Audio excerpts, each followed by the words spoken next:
أشرف حكيمي. تعالي معاه والدته، تعالي معاه.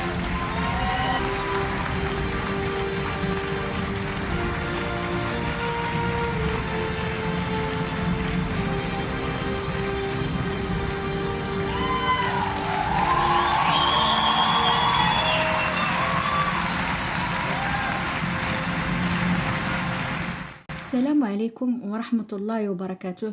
مرحبا بالمتتبعين ديالي الأعزاء، معايا اليوم في حلقة جديدة ونجم جديد وقصة نجاح جديدة. فبلا ما نطول عليكم ladies and gentlemen، نرحبوا معايا اليوم باللعاب المغربي أشرف حكيمي.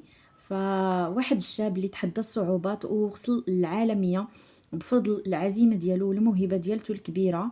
فأشرف حكيمي تزاد في مدريد بإسبانيا نهار 4 نوفمبر 1998.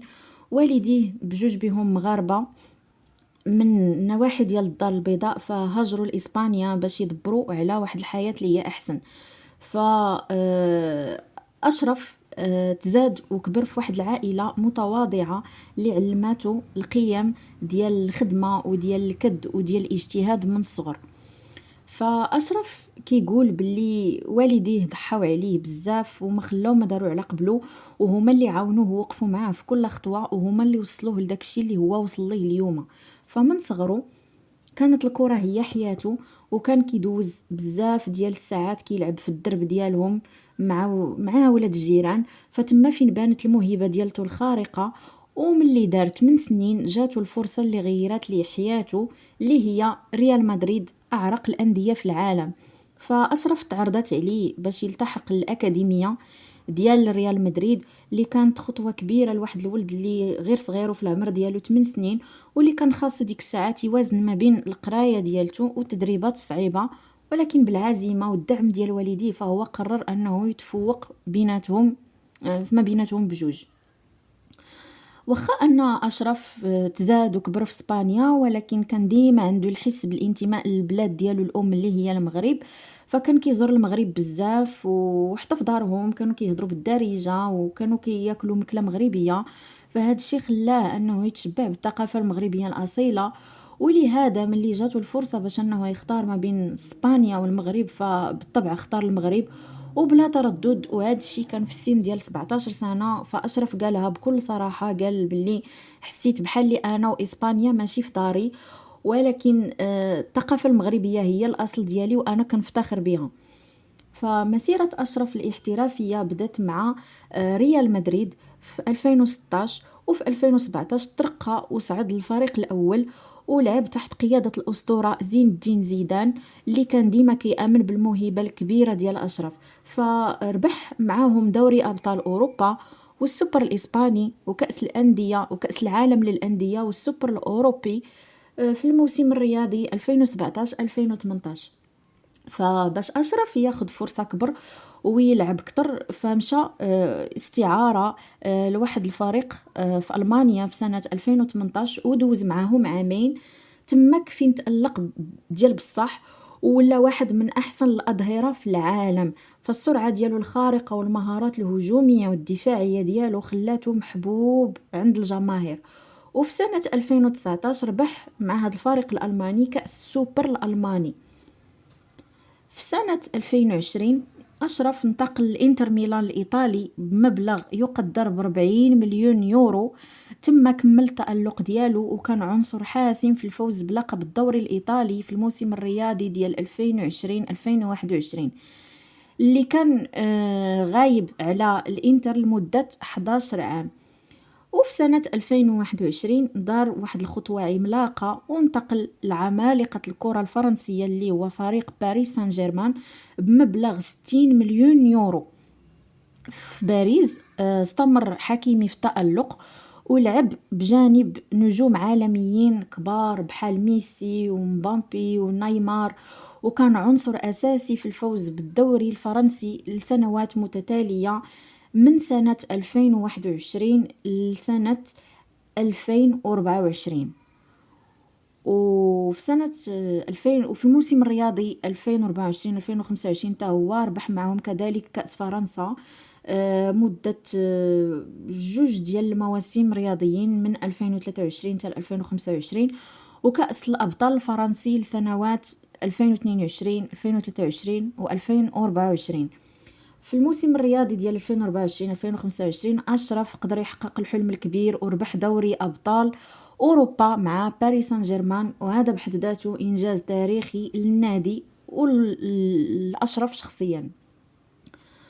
فغادي نتحدثوا شويه على الانجازات ديال اشرف مع المنتخب الوطني وحتى العالميه وحتى الحدود سنه 2025. فمع المنتخب المغربي فاشرف حكيمي هو القائد والروح ديال المنتخب. اول مباراه ليه كانت في 2016، ومن ثم ولا هو ركيزه اساسيه في التشكيله ديال اسود الاطلس. فشارك في كأس العالم ديال سنة 2018 في روسيا، وفي 2022 في قطر فين دار تاريخ. في كأس العالم 2022 بقطر فأشرف حكيمي كان من الأبطال اللي قادوا المنتخب المغربي للنصف النهائي. فهذا إنجاز تاريخي، هو الأول من نوعه لمنتخب عربي وإفريقي. فالتمريرة ديالته الحاسمة اللي سجل منها يوسف الناصيري ضد كندا، وضربة الجزاء الحاسمة اللي سجلها ضد إسبانيا بقت محفورة في التاريخ. فهذا الأداء الخرافي خلاه يتصنف ضمن تشكيلة الأحلام لكأس العالم لسنة 2022 اللي كانت تنظم في دولة قطر.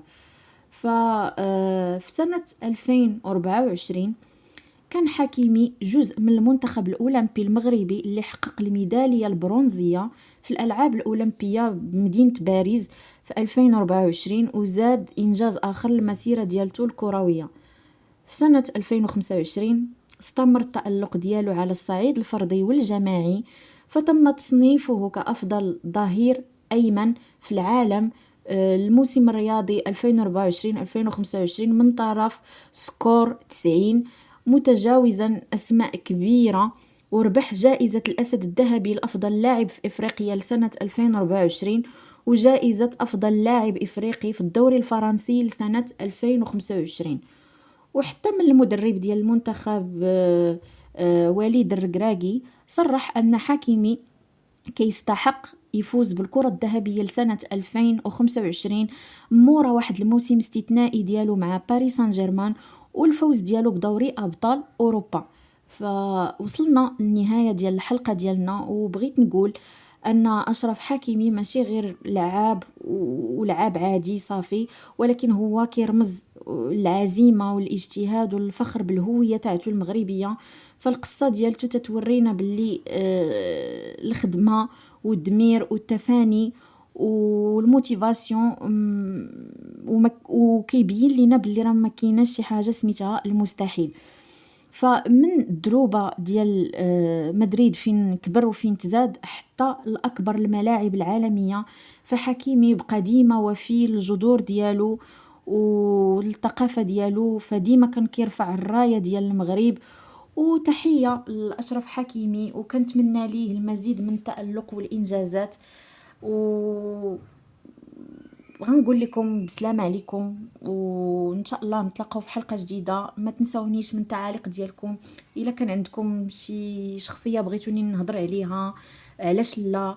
وما تنساوش تشاركوا الفيديو مع اصحابكم وديروا لايك وتابوناو عندي في القناه باش اي فيديو جديد حطيتو يوصلكم نتوما الاولى. فتهلاو فروسكم بزاف وبسلام عليكم حتى الحلقه جديده مع نجم جديد وقصه نجاح جديده. تهلاو فروسكم.